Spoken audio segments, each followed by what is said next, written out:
Bonjour. Oh, t'es sérieux là? Ça fait plusieurs semaines que t'as pas sorti de vidéo. Ah oui, j'avais beaucoup de travail à faire parce qu'avec la reprise des cours, c'est un peu compliqué. Tu passes juste un peu trop de temps sur Zelda, je me trompe? Je vois pas du tout de quoi tu parles. Ouais, à cause toujours. Ok. Bonjour du coup. Aujourd'hui, je voulais vous parler d'un jeu, Zelda Breath... Oh God! Ok, aujourd'hui, je vais vous parler d'un dessin animé. Ok, donc... un dessin animé... Je sais! Je vais parler de Sherlock Zo Détective.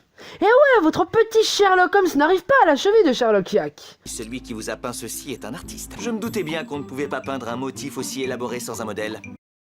Ouais. Sherlock Yak est un dessin animé de 52 épisodes de 13 minutes. Créé par Mondo TV France. Il faut savoir que Sherlock Yak est une adaptation des romans de Michel Hamelin. Ce dessin animé fut diffusé pour la première fois le 4 mai 2011 sur Tfou, une des émissions de TF1. Avant de s'attaquer à l'histoire, il faut impérativement que je vous présente les deux personnages principaux. Le premier, Sherlock Yak, le protagoniste de ce dessin animé qui va élucider les mystères des crimes se déroulant au zoo. Avec la réplique la plus connue de ce dessin animé... Nom de Dre de nom de Zo, j'arrive illico. Et Hermine, la fille d'un ami à Sherlock et l'assistante de celui-ci qui va l'aider dans les enquêtes et surtout qui va être le centre de quasi toutes les histoires secondaires dont on va reparler juste après. Les autres personnages vont être figurants, témoins, victimes, suspects ou coupables et sont des animaux du zoo, sauf rare exception. Donc, l'histoire se passe dans un zoo. Logique.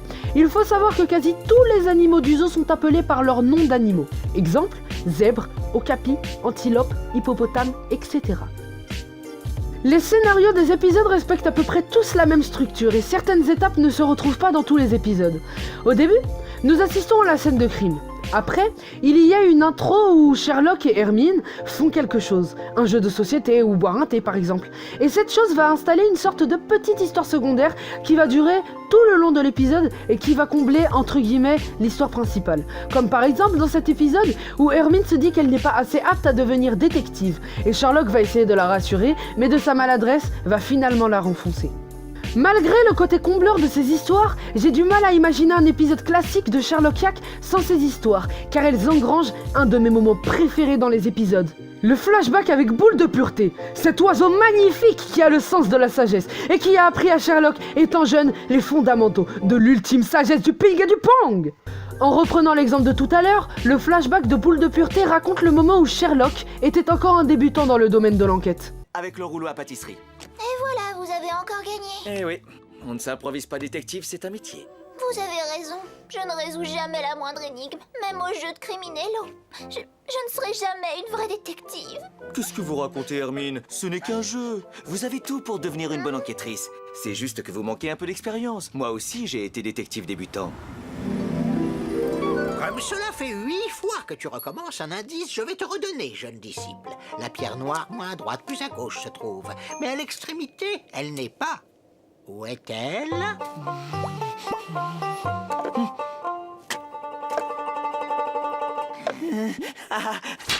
Tes talents de déduction très limités sont. Pour le métier de détective, tu n'es pas fait. Après, l'enquête avance avec, comme je l'ai dit précédemment, l'histoire secondaire qui vient combler cette enquête.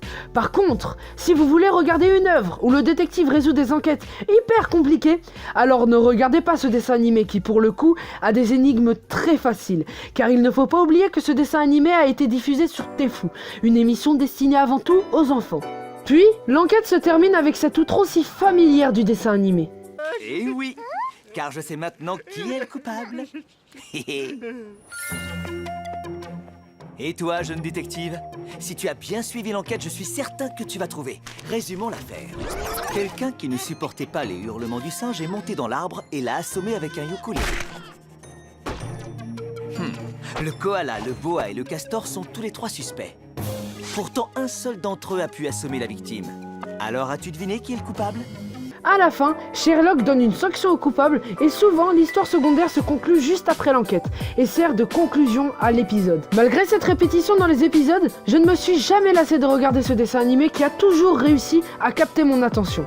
Après, il y a certains personnages qui apparaissent que très rarement, comme le docteur Holombec, le médecin du zoo que j'aime particulièrement quant à sa façon d'annoncer les diagnostics. Un objet contondant est entré en contact violent avec votre occiput. Vous avez été assommé, quoi. Rhumatisme dermique et hématome dû à l'impact d'un corps étranger sur l'épiderme. Il a pris un gros coup sur la tête, quoi. Et il souffre d'une commotion cérébrale avec hématome extradural et troubles post-traumatiques.